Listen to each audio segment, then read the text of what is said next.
সব সময় বাজার থেকে কেনা দই খাই, কিন্তু মাঝে মাঝে যখন নিজের ঘরে বানিয়ে খাই সেটা যদিও দেখতে বাজারের মতো হয় না, কিন্তু অন্যরকম একটা স্বাদ হয়। আসসালামু আলাইকুম, কেমন আছেন সবাই? আশা করি ভালো আছেন। তো আজকে আমি আধা লিটার দুধ দিয়ে দই বানাবো, তো ভাবলাম রেসিপিটা আপনাদের সাথে শেয়ার করি। প্রথমে আমি 2 চামচ চিনি নিয়েছি। এখানে আপনি আপনার পরিমাণ মতো নেবেন। যদি মিষ্টি বেশি খেতে চান তাহলে চিনির পরিমাণটা বাড়িয়ে দিবেন। এখানে আমি চিনিটাকে আগে একটা ক্যারামেল করে নেব।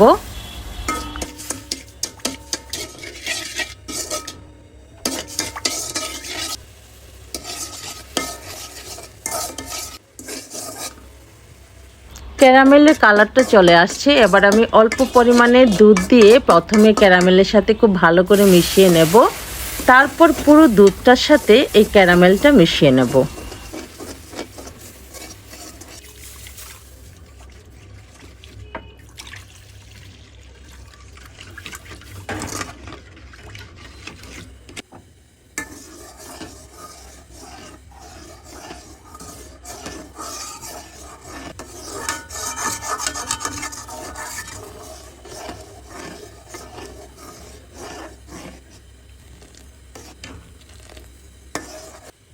এক লিটার দুধ যদি হয় তাহলে জাল দিয়ে একটু কমিয়ে নেবেন, সেটা চোখের আন্দাজ।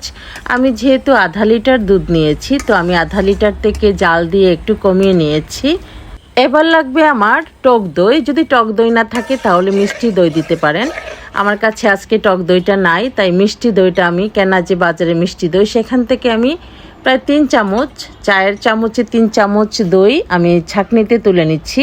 যদি সেখানে কোনো পানি থাকে তাহলে সেটা নিচে পড়ে যাবে। দইটাকে ছেঁকে নেবেন।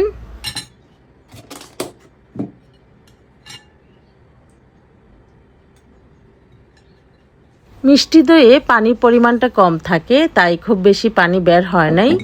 এবার এই দইটাকে কি করব, চামচ দিয়ে খুব ভালো করে পেস্ট করে নেব।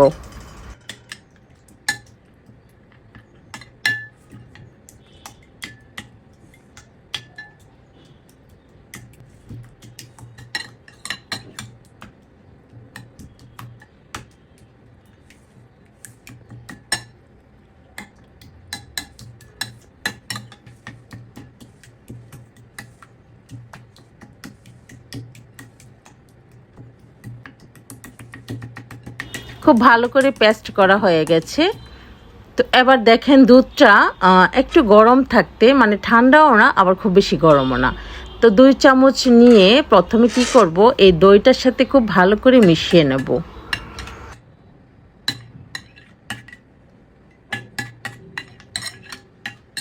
খুব ভালো করে মিশিয়ে নিয়েছি। এবার একটা বাটিতে বা আপনি যেটাতে দই বানাবেন সেটাতে নিয়ে নেবেন। ছোটবেলা দেখতাম যে আম্মা সব সময় ঘরে দই তৈরি করতেন। একবার শেষ হয়ে গেলে আবার সেই হাঁড়িতেই আবার দই তৈরি করতেন। এটা আমার আব্বা খুব পছন্দ করতেন।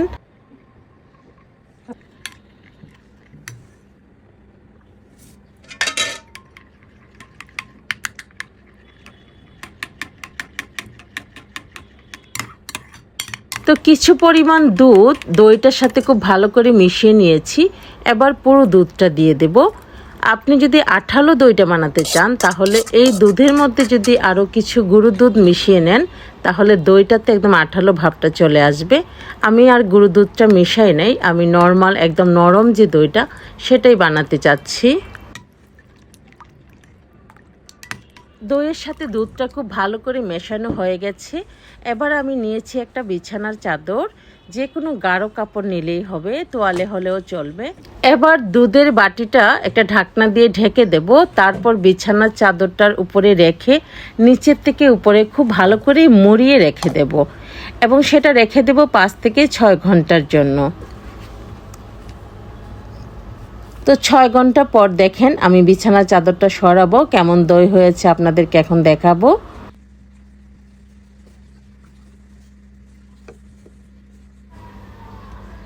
তো আমার দই বানানো হয়ে গেছে, দেখেন কালারটা কত চমৎকার এসেছে। তো আপনাদের যদি এই রেসিপিটি ভালো লাগে তাহলে অবশ্যই একটা লাইক কমেন্ট করবেন।